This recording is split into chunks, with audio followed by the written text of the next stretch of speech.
not just a Shabbat. This is a Shabbat. This is the high Sabbath. This is the biggest Sabbath of the year. This is Shabbat Shabbaton, the Sabbath of Sabbaths. Sabbath of Sabbaths. Shabbat Shabbaton. Before I teach, I want to read you something that is going to just amaze you if you've never heard it before. It's amazing to me. When I first read it, I couldn't believe it. On this day, there was one of the prayers that we read. It said, on this day, turn our sins from red as scarlet. From red as scarlet to white as snow. Catch that? Turn our sins from red as scarlet on this day to white as snow. Because that actually happened. That actually happened in the past. However, it stopped happening. It stopped happening.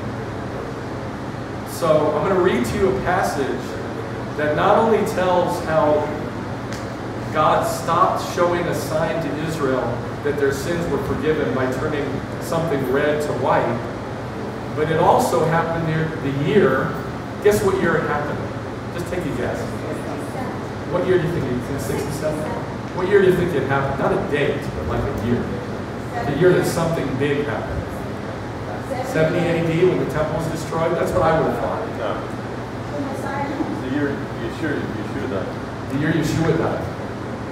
The year Yeshua died. Listen to this. This is from Talmud Rosh Hashanah 31b. Am I being read? Is it loud enough to be read? Originally, they used to fasten the thread of scarlet. Now when it says a thread, don't think of thread like we think of thread. It means a thick piece of yarn, more like yarn. Originally, they used to fasten the yarn of scarlet on the door of the temple court on the outside. This was after the high priest had done the service on the Day of Atonement. If it turned white, it just magically turned white. This yarn that was red magically turned white every year. If it turned white, the people rejoiced, this being the sign that their sins were forgiven. And if it did not turn white, they were sad. They therefore made a rule that it should be fastened to the door of the court on the inside. People, however, still peeked in and saw. So they took it from the outside so people couldn't see if it was turning white or not. You know, because there was a few times it didn't turn white. They're like, uh-oh, we better get it out of the way so people can't see it. So they put it on the inside, but people still peered in and they saw. And if it turned white, the people rejoiced. And if it didn't turn white, they were sad. They therefore made a ruling. What do you think they made the ruling of? What do you think they said? Wow, I feel like I'm in school. Come on. What do you think they said? They took it from the outside to hide it on the inside. But people still looked in. What do you think they did? Well, no, that would be the smart thing to say, quit peeking. But they can't do that because these are Israelites and they're in the temple and, you know, they're all over the place. I would have thought that they'd like, just get rid of it. Just burn it, just get rid of it. They therefore made a ruling that half of it should be attached to the rock and half between the horns of the goat that was sent away out into the wilderness. Now when it says the rock, that means the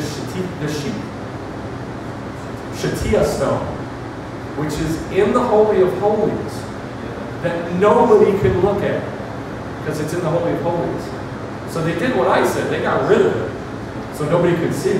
They put half of it in the Holy of Holies, and the other half they put between the horns and sent it out in the desert to get rid of it. Now listen to this. You got to really pay attention because this is confusing if you don't catch all the clues. Was there in the days of Rabbi Yochanan ben Zakkai a thread of scarlet that turned white? Has it not been taught? Rabbi Yochanan ben Zakkai lived 120 years. For 40 years he was in business.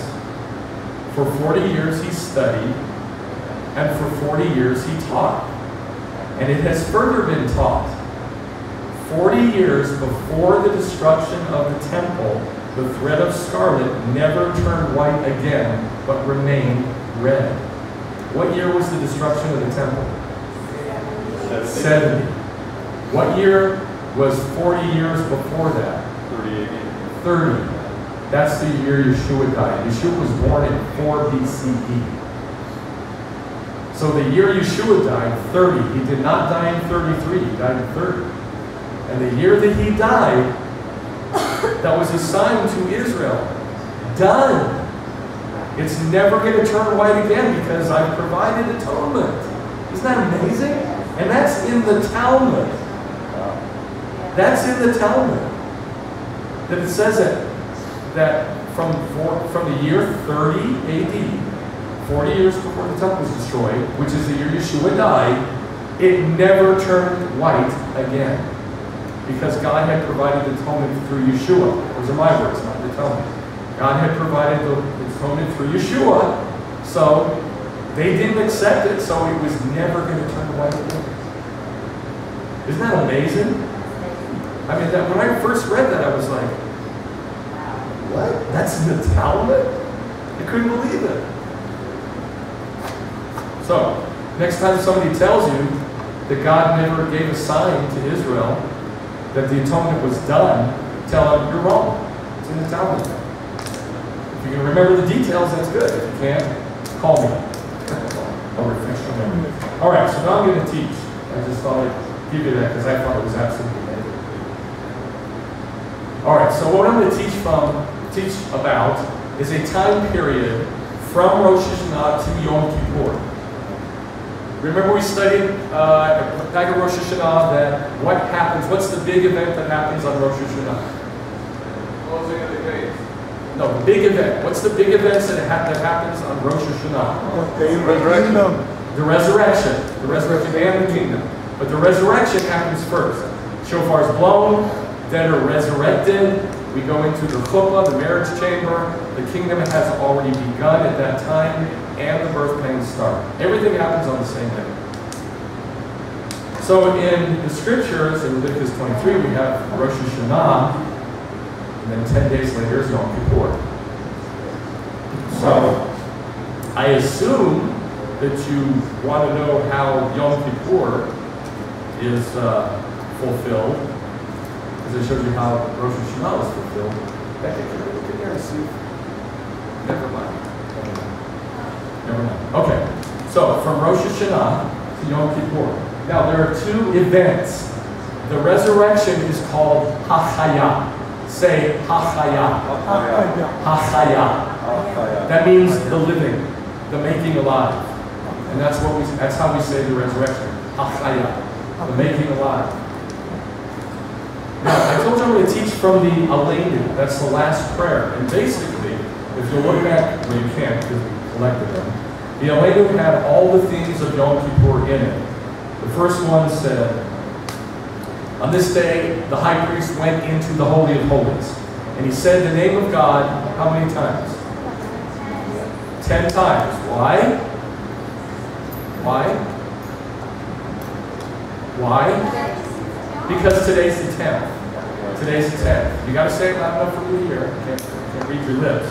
You got to be loud for me. So, on this day, the 10th of Tishri, the high priest went into the Holy of Holies and he said the name of God 10 times. The second one, it says that God will come with vengeance. Now, by the way, I didn't write this. This is in the Aleinu prayer. I did not write this. I added the New Testament fulfillments to it, but I didn't write this.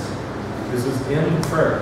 On this day, God will come with vengeance. The recompense of God will come. He redeemed Jerusalem. He bared his holy arm in the sight of all the nations. That's in the Aleinu. The next one. On this day, the exiles will be regathered. The exiles will be regathered. Now, that shofar that was blown, on this day, we don't do it during this service, but we do it at the end, when the sun is starting to set. The final service of the day is called Ne'ilah, which means the closing of the gates. And the shofar hagadol is blown. And it just goes on. You think it's never going to stop. It goes on and on and on and on, as long as they can hold their breath.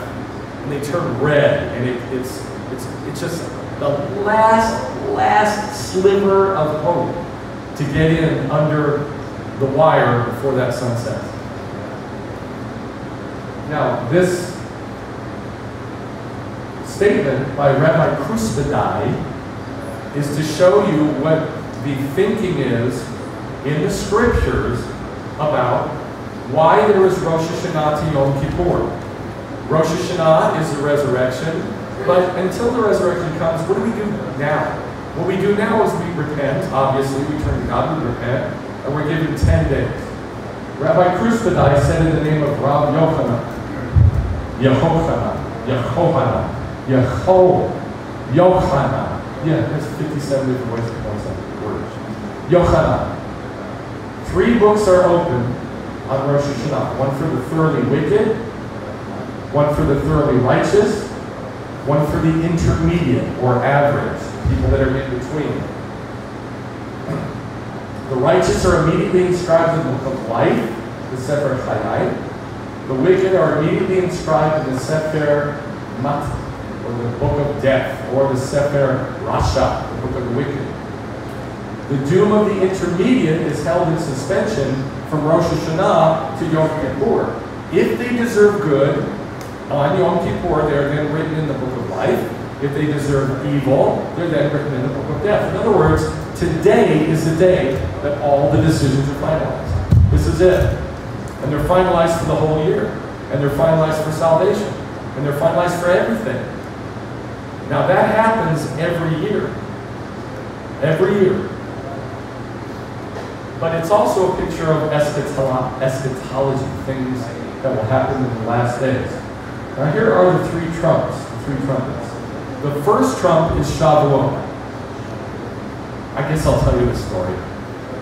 Let me tell you where this comes from. There's a story in the Talmud that when you read it, you're like, oh, that's ridiculous, that's a fairy tale. And it might not be literally true, but it is definitely true. It says this, that when Abraham was going to sacrifice Isaac, he took him up on Mount Moriah, and there's a ram caught in the thicket, and he takes the ram, and he sacrifices it, and the left horn was reserved or taken by the angels up to God and reserved for the final Shavuot. And reserved for the Shavuot when God comes to Mount Sinai 430 years later, after the Akedah, the binding of Isaac. So Shavuot, when God came to Mount Sinai, that was the horn that he blew. Because it says in Exodus 19 that there was a sound of the shofar that got louder and louder and louder and louder. And the rabbis say that it's that first left horn of the ram that replaced Isaac. But the right horn was taken up by the angels and reserved for Rosh Hashanah, the final Rosh Hashanah. Do you guys know when Isaac was sacrificed? Almost sacrificed by Abraham? Do you know when it was? Rosh Hashanah. That was on Rosh Hashanah. And so that right horn was taken, and it was reserved for the final Rosh Hashanah. And that's the one that's going to be blown for the resurrection of the dead. It's called the last trump. But it's not the last. It's just called the last trump. There's another trump called the great trump. Shofar HaGadol. The big trump. The biggest trump. The huge trump. That's today. That's Yom Kippur. That's today. So what's the purpose of the trumpets? The first one was the appearance of God when God gave the Torah. And by the way, I believe it also blew in Acts chapter 2 when God poured the Holy Spirit out. So that was Shavuot. And then the last trump on Rosh Hashanah, in the day of the Lord, when the day of the Lord starts, that's the last trump. But what about the great trump? What is that? Some people were bothered that I said last week on Rosh Hashanah, it's not about the coming of Jesus. It's not about that. You need to change your vocabulary. It's not the coming of Jesus. It's the coming of the day of the Lord. And I went over and over and over that. And the reason is people want to see Yeshua. They want to see Yeshua. Of course they want to see Yeshua. That's today. Today is when you get to see Yeshua, not on Rosh Hashanah. The world is not going to see Yeshua on Rosh Hashanah. The world's going to see Yeshua on Yom Kippur. We're going to go to the kingdom in the wedding chamber on Rosh Hashanah. We'll see Yeshua. Don't worry. We're going to see it. But the coming of the Messiah, what everybody says, the coming of the Lord, the coming of the Lord, the coming of the Lord, they're talking about not Rosh Hashanah. They're talking about today. So that's what I want to clarify for you. That's today. It's the coming of, the literal coming of the Lord. Now in Hebrew, it's this. Hof ato. Say hof ato. Hof ato. That means his coming. Hof ato. So the great trump, I told you, is blown at the last service of Yom Kippur. Last service of Yom Kippur at Nehilah, the final prayer on Yom Kippur. But what's its purpose? Let's go to Isaiah. Isaiah 27:1.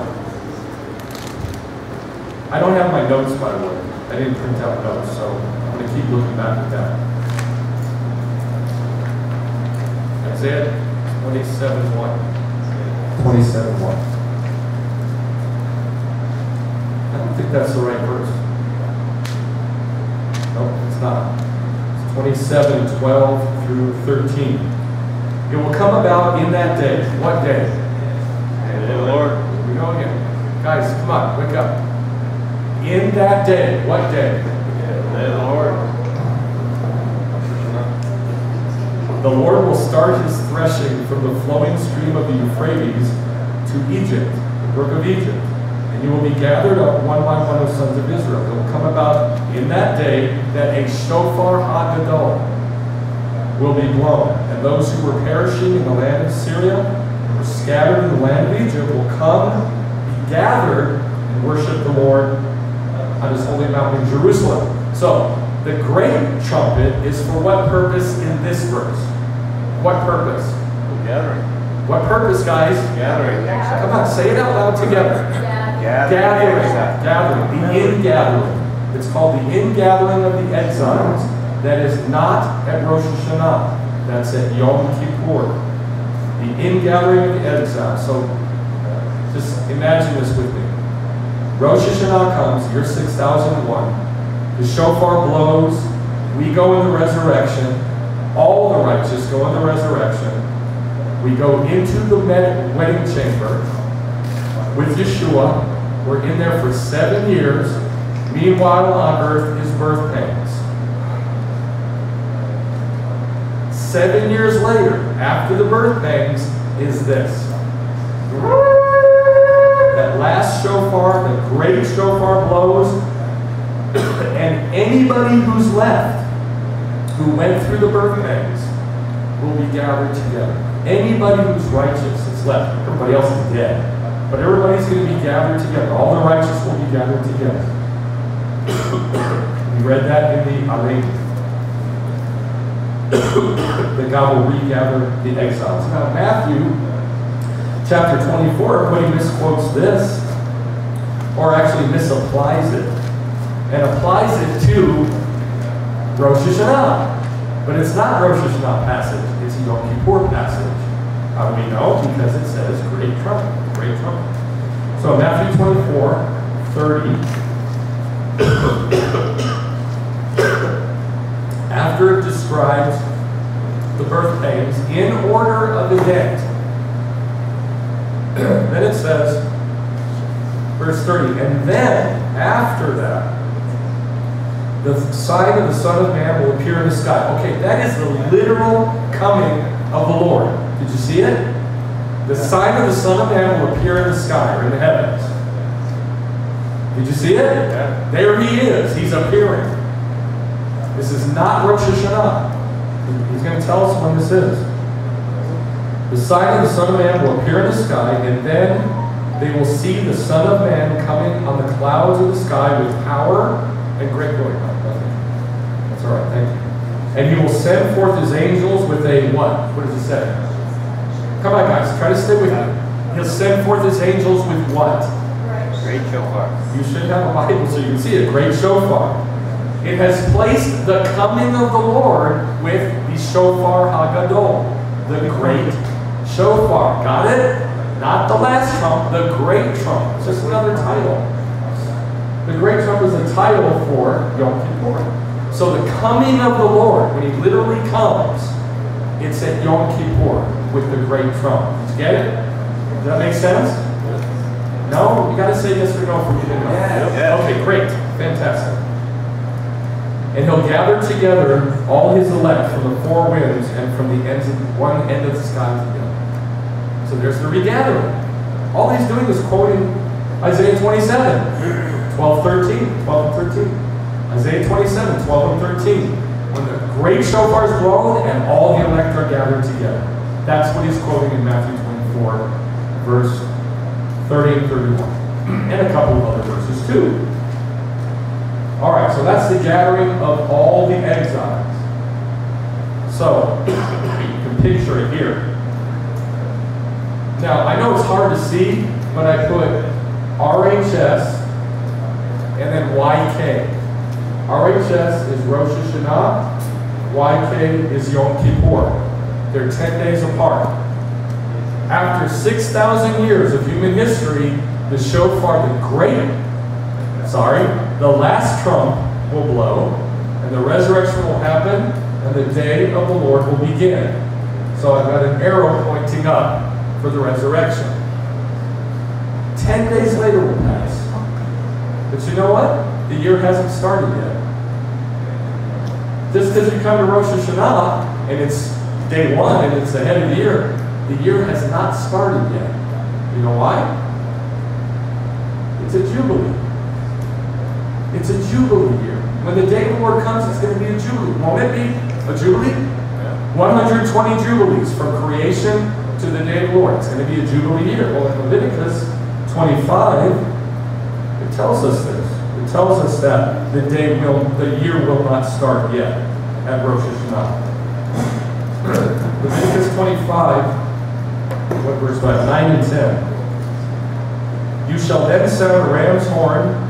That's not what it says in Hebrew. It says, you shall blow a teruah. A teruah. That's just like Yom Teruah, day of the shofar. Yom Teruah. Oh yeah, Rosh Hashanah. Yom Teruah, the day of the blowing, day of the awakening blast. You shall blow a teruah on the shofar on the 10th day of the 7th month, on the day of atonement. You shall sound the shofar all throughout your land. You shall thus consecrate the 15th year and proclaim a release through the land to all its inhabitants, and it will be a jubilee for you. The year doesn't start on a jubilee until when? Come on, guys, until when? 10th day. 10 days, sir? When? What date? Yom Teruah. No, not Yom Teruah. Wow. Yom Kippur? That's what it said. I thought I was doing good. You're doing good. Apparently not. We're dense. We're the No, review. you're not dense. It's always the teacher's fault. Always. No. Always. You know that. You're a teacher.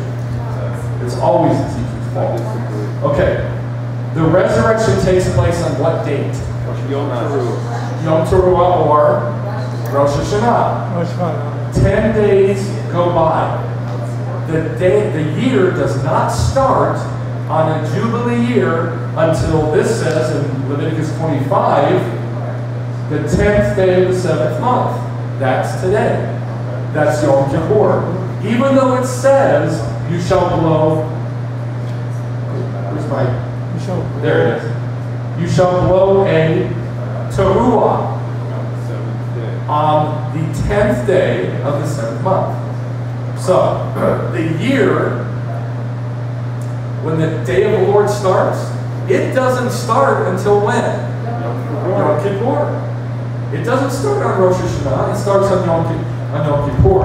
Now this is very, very important. Hold on just a second.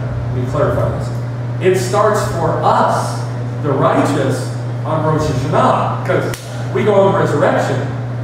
But it doesn't start on the counting of the time until Yom Kippur. It doesn't, like God is not counting. Because remember, it said, the intermediate are held in suspension from Rosh Hashanah to Yom Kippur. In other words, everybody's going, what are you going to do? What are you going to do? What are you going to do? Make a decision. I don't want to condemn you to hell, God is saying. What are you going to do? So there's like a time period where everything holds its breath from Rosh Hashanah to Yom Kippur. And then the counting starts. We're already gone in the resurrection, but God hasn't started counting yet. And that's very, very important. Does that make sense? I think I got that across pretty good. Okay, go ahead, Dave. Is that like kind of sitting in court for 10 days? Yes, it's like sitting in court for 10 days awaiting the decision of the judge. That's exactly what it is. Exactly. All those thoughts are going through your mind. Yeah, a lot of thoughts go through your mind and your heart. Good. Okay, so the counting starts on Yom Kippur. Therefore, the counting of the birth pangs, when will they end? When will they end? Yom Kippur. The counting starts on Yom Kippur. 7 years later, the counting ends on Yom Kippur, and the Messiah comes. Got it? That's why it's important that the counting doesn't start till Yom Kippur, because it doesn't end till Yom Kippur. And that's the coming of the Lord. I hope that's clear. We'll go over some more. So let's talk about the first thing that's in the Alinu. Ki b'yom hazeh, for on this day, Yom Kippur, you're a pure and holy priest. Enter the Holy of Holies, uttered your holy name 10 times on this, the 10th of the month. He was Panim el Panim. Say Panim el Panim. Panim el Panim. Panim el Panim. That means face to, it actually literally means faces to faces, plural. But we say face to face. Panim el Panim. As it is written, Aaron shall not enter at any time into the holy place beyond the veil before the mercy seat which is on the ark. Leviticus 16:2. Now, when I first read this, it confused me.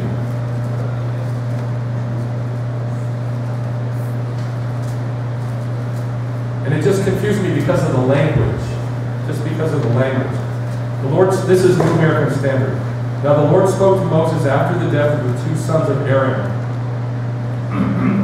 That's 16:1.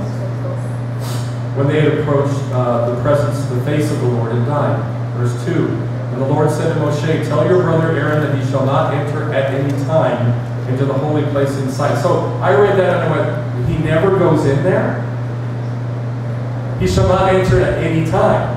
Like if you told me, Michael, you are not to at any time go into that room. Right. That means I can never go into that room. That's because it's English. In Hebrew, it doesn't really say that. What it says is basically at any what's the word? Not luck, but chance. Any type of chance. You know what I mean? Just like any arbitrary time. Just randomly. Random. That's what I'm looking for. Any random time. He can't just go in whenever he wants. And then he starts saying, here's how you do it. Here's how you do Yom Kippur. And in that description of Yom Kippur, he says it must be on this day, the 7th month, 10th day, and he must go in with, what does he go in with first? Do you know? What does he go into the Holy of Holies with? Do you know? Incense, the first time. Second time, you know what he goes in with? Blood of goats. Third time he goes in, you know what he goes in with? Blood of bulls. Goes in 3 times. Okay. This phrase, Panim el Panim, is incredibly important. Why? Because this is the day that Jesus comes back. And the world's going to see him. Faces to faces. This is when everybody's going to see God face to face. That's why it's important that Yom Kippur is called face to face. Because this is the day that Yeshua comes back.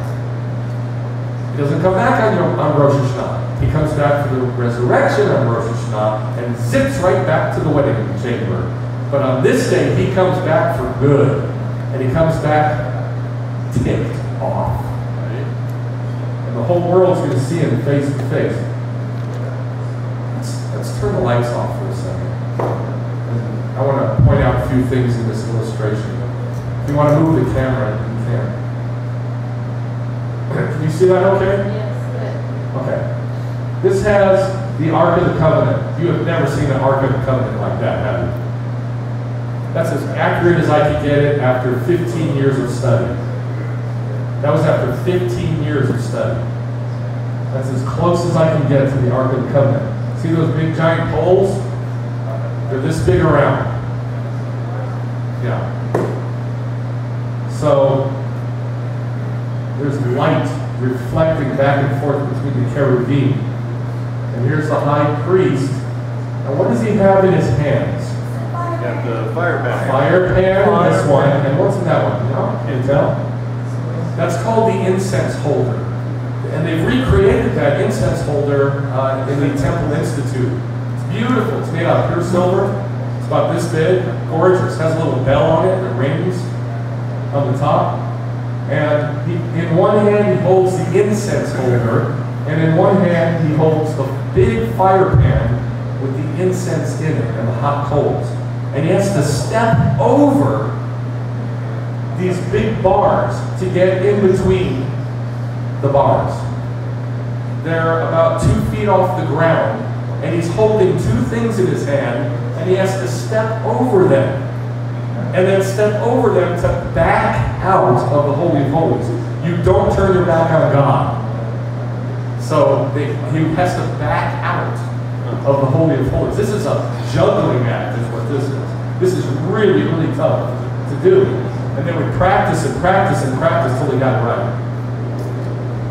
This is the Azazel, or the goat for the Lord. We don't know which one it is because there are two goats.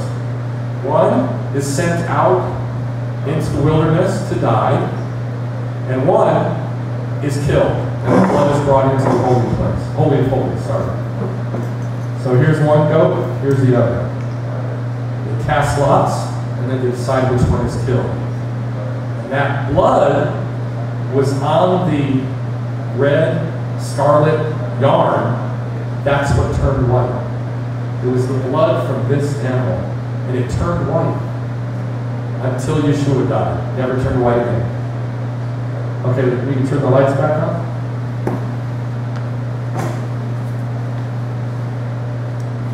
Turn the camera.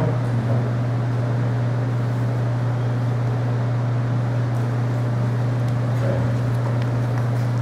So, if it's called Panim, El Panim, face to face, let's look at scriptures that describe who sees him face to face. Isaiah 35.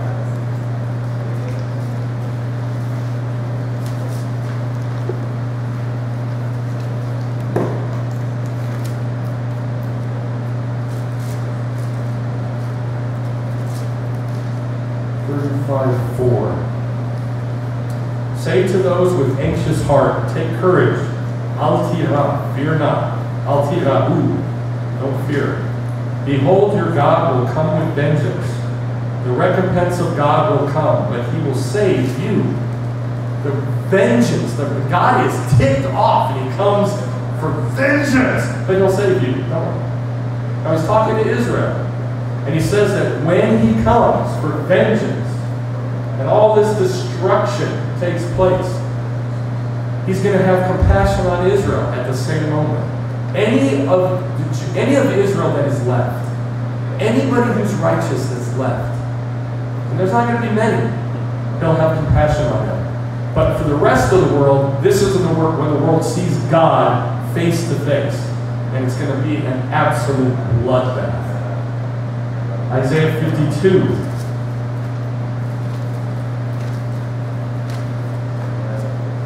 Now remember, these verses I'm reading, they were in the Aleinu. They were in the Aleinu for Yom Kippur. I'm not just reading verses because, I thought they went good with what I'm saying. These are the verses that are quoted in the Aleinu. Isaiah 52, 8 through 10. Listen, your watchmen, lift up their voices. They shout joyfully together, for they will see with their own eyes. They will see with their own eyes when the Lord restores Zion. Break forth, shout joyfully together, your waste places of Jerusalem. For the Lord has comforted his people. He has redeemed Jerusalem. The Lord has bared his holy arm. I mean, what a switch. Rejoice! It's going to be wonderful, fantastic. God's going to restore you. God is coming, and He's mad. Just like that, it flips. Because both things are happening at the same time. To Israel, He's showing kindness, and He's restoring them, and recalling them, bringing them back with the great shofar. But at the same moment, He's done. He's done with everybody else, and He moisturizes them. He just pulverizes everybody. The Lord has bared His holy arm in the sight of all the Gentiles, that all the ends of the earth may see the Yeshua of our God. All the nations of the earth will see Yeshua of our God. Now, if that's not clear, nothing's going to paint a better picture for you. There aren't any verses that paint a better picture for you of that this day, Yom Kippur, is the coming of the Lord, not Rosh Hashanah. Zechariah chapter 12. This is the one that the illustration is of. It's up on the screen. This is an illustration I did of Zechariah 12:10.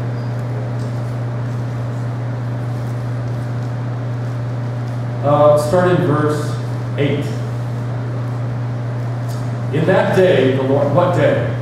That day. What day? Day of the Lord. In the day of the Lord will defend the inhabitants of Jerusalem. And the one who is feeble among them will be like David. He'll just be a monster in warfare. And the house of David will be like God, like the anger of the Lord before them. Sorry, the angel of the Lord before them. And it will come about in that day, what day? Day of the Lord, that I will send about to destroy all the Gentiles. OMJ. Oh my Jehovah. I will set about to destroy all the Gentiles. What you're going to see here is exactly what we saw in Isaiah 52. I'm going to comfort you with love. I'm going to kill. At the same time. And He does that here. He says, it will come about in that day, I will set about to destroy all the nations that come against Jerusalem. And I will pour out on the house of David and on the inhabitants of Jerusalem the Ruach Chen, the Spirit of grace. At the same moment, the Spirit of grace and of supplication, so that they will look on me, look with their own eyes on me, whom they have pierced. And they will mourn for, what does it say? Does it say me? What does it say? Him. The tenses change. Isn't that weird? The tenses just flopped. They will look on me whom they pierced and mourn for Him. Isn't that interesting? Yeah. The picture comes to mind of a mother who's disciplining and praising two children. The picture comes to you of a mother who's disciplining and praising two different kids. Yeah, at the same time. So mad at one that she's her so mad face at one. turns and happy on the other. I don't have to go that far. Just that happens in my classroom 50 times a day. Like at the same moment, I'll be rebuking one kid and, what do you want, honey? Yeah, right. At the same moment. It just depends on who they are. So I thought it was very weird that it changes the tenses. That they will look on me whom they pierced and mourn for Him, the Messiah, as one mourns for an only son, and they will weep bitterly over Him, like the bitter weeping over a firstborn, because He is the firstborn. He's the firstborn of the resurrection, right? The first fruits of the resurrection, firstborn among many brothers, it says in 1 Corinthians 15. In that day there will be great mourning in Jerusalem, like the mourning of Hadad Rimon in the plain of Megiddo. And the land will mourn, every family by itself, etc. So that's what this picture is. This picture is utter destruction and ruins on the top, and on the bottom is God's hand reaching out to this Jew. Let's turn the lights off because some people can see. They just saw it. Dean just saw it. It's kind of hard to see. So up here is utter destruction. And here's Gentiles just piling on top of each other to get away from whatever. Or it could be Jews piling on top of each other to go see him. It could be either one. This girl is just blasted to shreds. So it could be either one. It could be a Jew that has repented, or it could be Gentiles just being destroyed. And then down here on the bottom is the hand of Yeshua. He's got his hand out. You know, it says in Isaiah, Lo eshtachech, I will never forget you. You are engraved on the palms of my hands. And that's this. He's reaching out to Israel. They shall look on me whom they have pierced. And Israel's going to see with their own eyes. They will see with their own eyes. Go ahead and turn the lights on. They will see with their own eyes the Messiah coming back, the return. And all of the world will too. Both things happen at once. So, say one more time. Hofato. Please turn the lights back on. Please. Can you turn the camera back this way, please? Guys, you gotta stay on this logistics stuff. I can't do it. I can't do it. I'd do it if I could, but I can't. Michael, appreciate you saying that. I can't do it. Hofato. Say Hofato. Hofato. Hofato. That means his coming. His coming. Not on Rosh Hashanah, on Yom Kippur. Alright, so the question comes up. And I went over this a few, I think 2 weeks ago or something. It's 7 years from the Hachaya to the Hofato. What is Hachaya? Hello, what is Hachaya? What does Hachaya mean? Resurrection. What does Hachaya mean? Resurrection. Say it out loud. Resurrection. Resurrection. And what does Hofato mean? The coming of His Messiah. coming. His coming. His. Possessive. What does Hachaya mean? Resurrection. Resurrection. To Hofato. His coming. How many years between Hachaya to Hofato? 70 weeks. 7 years. Right, 7 years. It's 7 years. But why is the picture 10 days? I don't know. From Rosh Hashanah to Yom Kippur is how many days? And 10 days. So why did God make the picture 10 days instead of 7 days? It doesn't make sense. You wonder that all It doesn't make sense. Well, I'll explain. 3 festivals. So let's look at this chart here. From Tishri 1, the resurrection, year 1, year 2, year 3, year 4, 5, 6, 7, 8, 9, 10. Those are days, not years. Those are days. From Rosh Hashanah, gained together 2 days. Year 1, year 2, year 3, year 4, year 5, year 6, year 7, and then comes Yom Kippur. How many days in between, which I'll explain in a second, 2 days. How many days in between the 2 days of Rosh Hashanah and Yom Kippur? How many days in between? 7. How many days in between? 7. 7. So, if Rosh Hashanah is 2 days in the Bible, then the picture makes sense. Because you have 2 days here, 1 day here, and how many in between? 7. 7. The 7 years of birth pangs. And that is exactly what we have in Nehemiah chapter 8.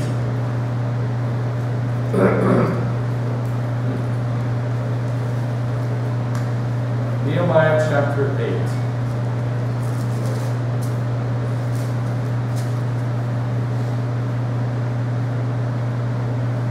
There's 2 verses. Verse 2 and then verse 13. So verse 2, well, verse 1. All the people gathered as one man.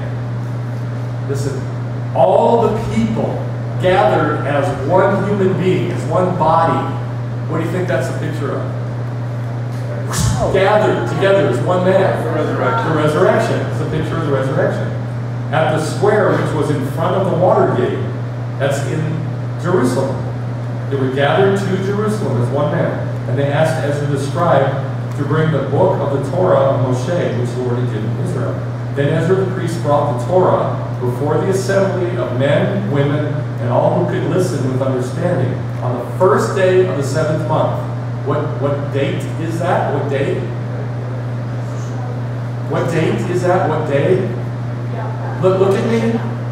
First, 7th month, first day. What day is that? Rosh Hashanah, 7th month, first day. Quit looking here. That's not what we're looking at. We're looking at this. We're looking at this. You gotta look at your Bibles. 7th month, first day. What day is that? Rosh Hashanah. So this is Rosh Hashanah. Do you see that this is Rosh Hashanah? Yep. Do you see that this is Rosh Hashanah? Okay, good. Verse 13. Then on the second day, now if you read this like a Gentile, you just go, then on the second day, the heads of the fathers' households of the people, blah, blah, blah, blah, blah. But a Jew reading this goes like this, second day, second day, what second day? Second day of what? What second day? Second day. What second day? It never said the first day, did it? Did it say the first day?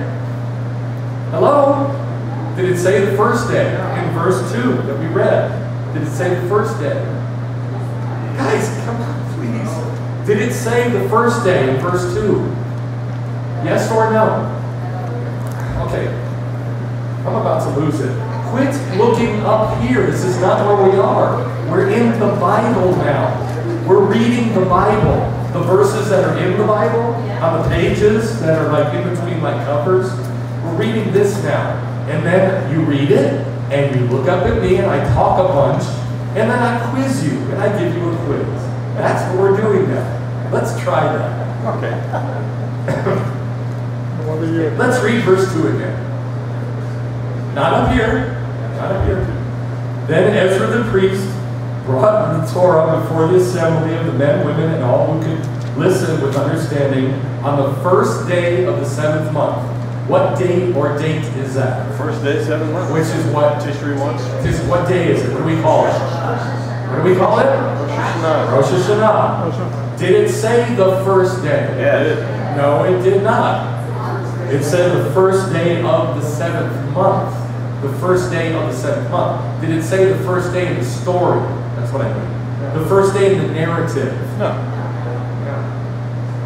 Okay. Didn't say the first day in the narrative. It just said on the first day of the 7th month and gave us the date of the event. It didn't say, and on day 1 of this stuff happening, blah, blah, blah. And then on day 2, this happened. And on day 3, that happened. And on day 4, this happened. You following what I'm saying? I'm talking about the narrative. Okay. Yes? Does that make sense? Yeah. Okay. Now we come to verse 13. And if you just read it like a normal person would read it, you'd say, then on the second day, the heads of the fathers, and you just normally say, that's what date? What date? What date?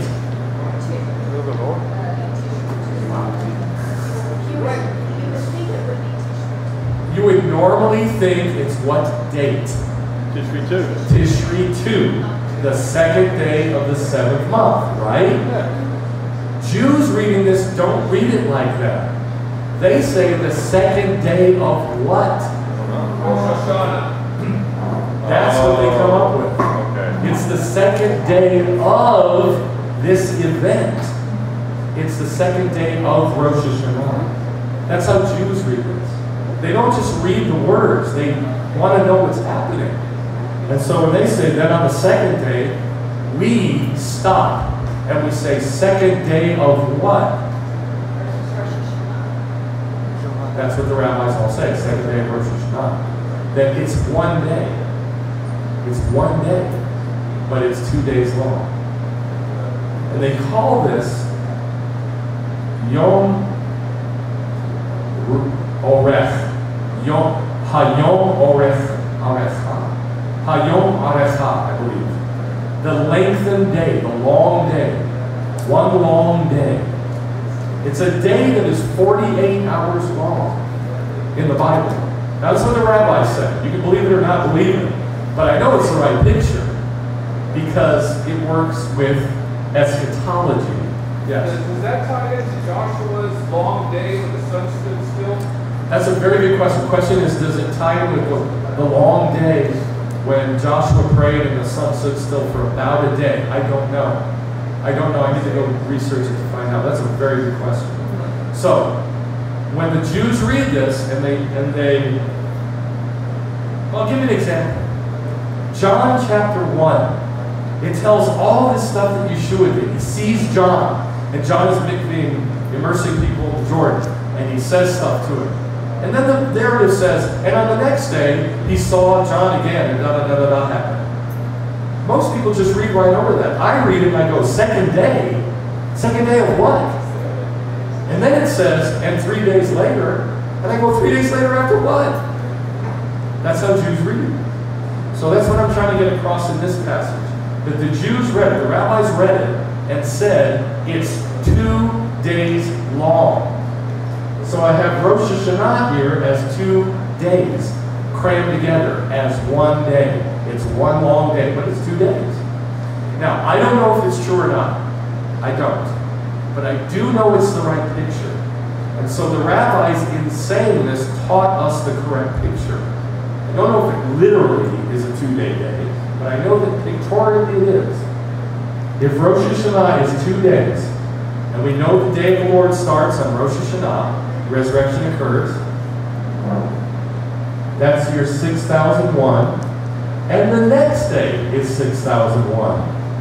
And then there's 6001, 6002, 3, 4, 5, 6, 7 in between Rosh Hashanah and Yom Kippur, giving us 7 years of birth pangs because of the 7 days that are in between the 2 days of Rosh Hashanah and the 1 day of Yom Kippur.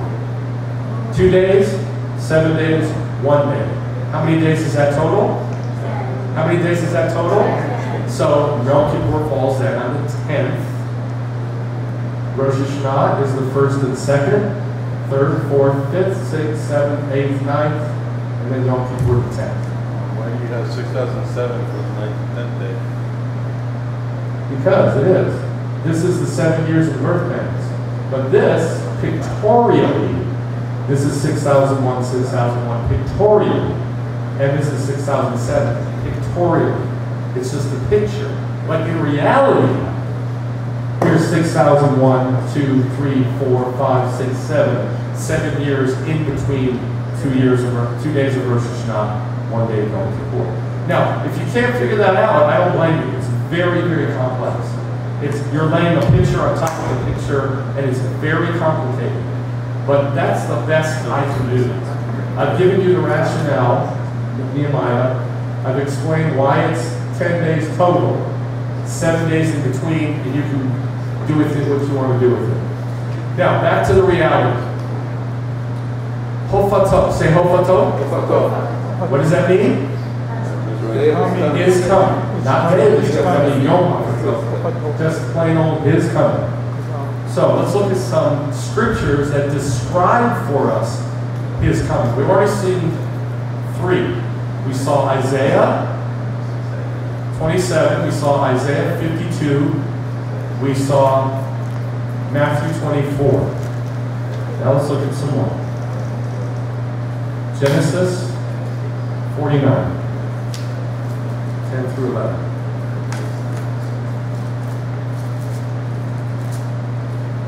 This was a short teaching, by the way. It goes as fast as you respond. I mean, this was a short teaching. I've only got 3 slides on here. 49, 10 through 11. The scepter shall not depart from Judah, nor the ruler's staff from between his legs, until Shiloh comes, and to him shall be the gathering of the people. That's the ingathering. That's the gathering of the people to Yeshua. He ties his foal to the vine and his donkey's colt to the choice vine. He washes his garments in wine and his robes in the blood of grapes. His eyes are dull from wine. This is a description of Yeshua coming back, which you'll see in a minute. And he trumps on the grapes, which is people. Just squashes them. Isaiah 63. You're going to see it right now. Verse 1. Who is this who comes from Edom, with garments of glowing colors from Bozrah, this one who is majestic in his apparel, marching in the greatness of his strength? It is I who speak in righteousness, mighty to save. Why is your garment red, O one who is coming? and your garments like the one who treads in the winepress. Have you guys ever seen treading wine in a wine press? The grapes are this deep, and they come up to the thigh. They come up almost to the groin, and it's just these garments. The people, the women used to do it a lot, and their dresses were just covered in blood red juice. And when men do it, they're covered in blood red juice, and that's what he's describing here. Yeshua coming to stomp on the Gentile nations that came up against Jerusalem.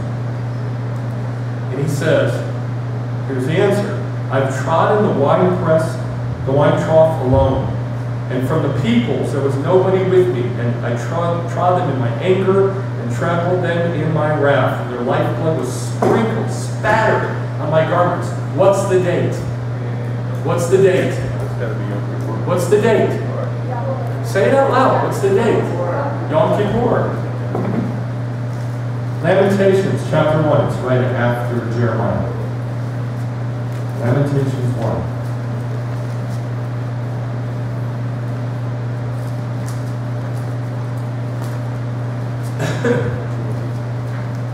Verse 15.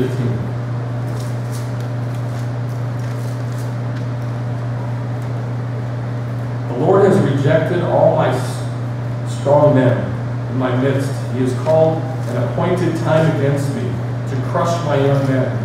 The Lord has trodden as in a winepress the virgin daughter of Judah. Now it's talking about when Babylon came and attacked Jerusalem. But it's also prophetically of the future.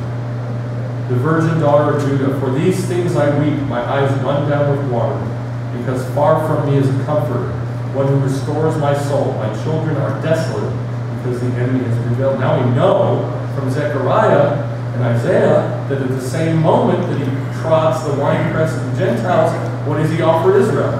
Kindness and compassion and mercy. At the same moment. Zechariah chapter 14. Several verses here.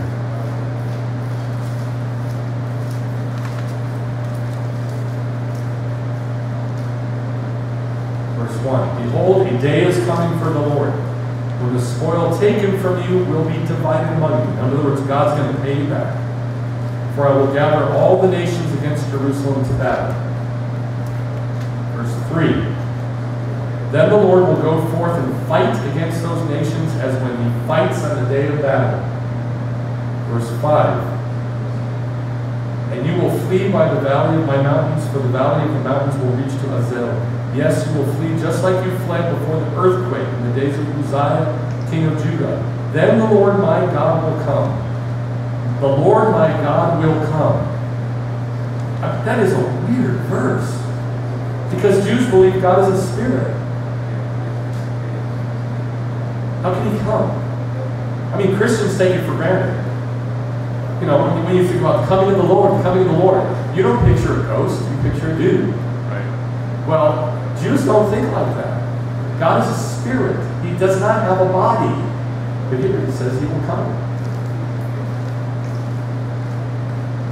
He will come, and all the holy ones with him. This is coming. Ophato. Jude. There's only one chapter in Jude. It's right before Revelation.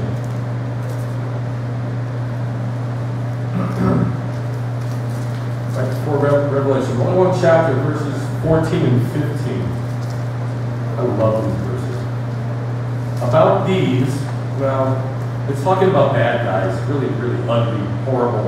It gives like 5 different descriptions of these horrible people. And then in verse 14 it says, about these bad guys, Enoch, 7th from Adam, prophesied, saying, behold, the Lord came, past tense.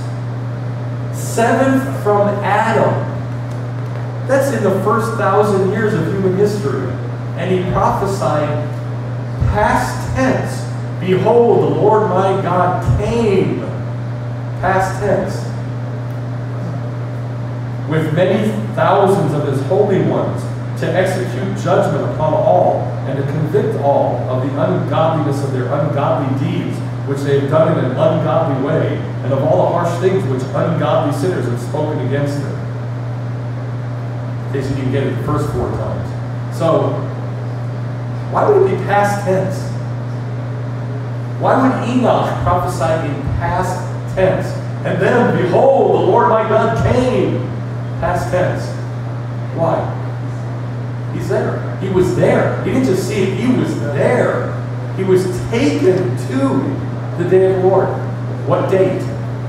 What date? Yom Kippur. Yom Kippur. He was taken there. I saw it. In Greek it says came. Yeah, some of the translations are... Some translations say came, some say come. I checked it in Greek. It's past tense. Came. Okay. Thank you. All right, Revelation 14. These verses that you think you're familiar with, now you can probably figure out where to put them. And they'll become much, much more familiar. They'll make sense. Revelation 14:18. Another angel, the one who has power over fire, came out from the altar, and he called out with a loud voice to him who had the sharp sickle, saying, "Put in your sharp sickle and gather the clusters from the vine of the earth, because her grapes are ripe." Does anybody know what the clue is to tell us this is Yom Kippur? Just for kids. Huh? Gotta say it loud. Gathering? No, that is one, but that's not one. That's it. Where'd the angel come from? Why do you keep looking up here? It's not there. Where did the angel come from? The altar. The altar. That's a clue that tells us it's Yom Kippur. The angel came from the altar. And he said, verse 18, he called with a loud voice, "Put in the sharp sickle and gather the clusters." Yeah, that's the ingathering. "From the vine of the earth, because her grapes are ripe." And the angel swung his sickle to the earth and gathered the clusters from the vine of the earth and threw them into the great winepress of the wrath, the foaming of the mouth of God. Sounded good there for a second, wasn't it? And the winepress was trodden outside the city, and blood came out from the winepress up to the horses' bridles for a distance of 200 miles. What passage is he quoting?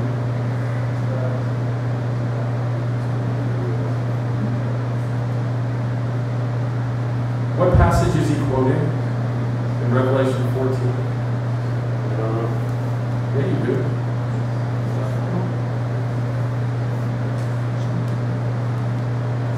I think we just read it. I don't remember. Yeah, of course you just read it. I wouldn't quiz you on something you I just didn't. don't remember which one it was. Isaiah 63? Isaiah 63. He's quoting Isaiah 63. And he's going even farther, or even more description. Where does it say in the Torah that blood will go out for 200 miles? It doesn't. It says it in the Talmud. Ooh, he's quoting the Talmud. North to south? Yes. North to south. Very good. Revelation 19. Verse 11. "I saw heaven open, and behold a white horse, and he who sat upon it is called Faithful and True, and in righteousness he judges and wages war." Again, if you're thinking like a Christian, you don't have a problem with this. If you're thinking like a Jew, you've got a huge problem with this. God is non-corporeal. He has no body. But when he comes, he's going to have a body. Hofato, his literal coming. He's going to have a literal, physical body. "I saw heaven open, and behold a white horse, and he who sat upon it sat upon a horse. Is called Faithful, Emet, Emunah, and Emet, faithful and true. And in righteousness he judges and wages war. His eyes are a flame of fire, and on his head are many crowns. He has a name written on him which nobody knows but himself. And he is clothed with a robe dipped in blood, and his name is called Devar El, the name of God, the Word of God. The armies which are in heaven, clothed in fine linen, white and clean, following him on white horses. And from his mouth comes a sharp sword, so that with it he may smite the nations, and he will rule them with a rod of iron." I read it kind of slowly, because there's a clue in there to tell us it's Yom Kippur. I did not teach you this. Does anybody know what it is? This is not something I taught you. What are we all wearing? Okay. You know that myth about the high priest in the holy place with a rope around his foot? And when, it stops jingling, they have to pull him out? That is a myth. That is nowhere in the Bible. Not only is it nowhere in the Bible, but it says specifically he wore white linen to do the ministry on Yom Kippur. That's why we dress like this. Look what they're wearing. Look what they're wearing. What are they dressed in? White linen, which is the righteous act of the holy ones. That gives us a clue that this is Yom Kippur also. So there's several clues to tell us when we're reading, that we're reading a Yom Kippur passage about Hofato. And you can go find a whole bunch more. So on this day, we come panim el panim to God because the whole world is going to be panim el panim in front of God's face. Only it's not going to be pleasant for them, which is why we fast. And it is going to be pleasant for them, for the Jews, which is why we get forgiveness. Let's pray. Father, thank you for the clarity of Yom Kippur, for Hofato, his coming on this day, his coming on this day. And I thank you, Abba, for forgiving, pardoning our sins, and ask that you give us all a good, easy fast for the rest of the Yom Kippur, the rest of the Shabbat. And I ask that you give us more revelation in the name of Yeshua. Spread your revelation, Abba. Yeshua as a Jew and of Judaism as pictures of your kingdom. Amen.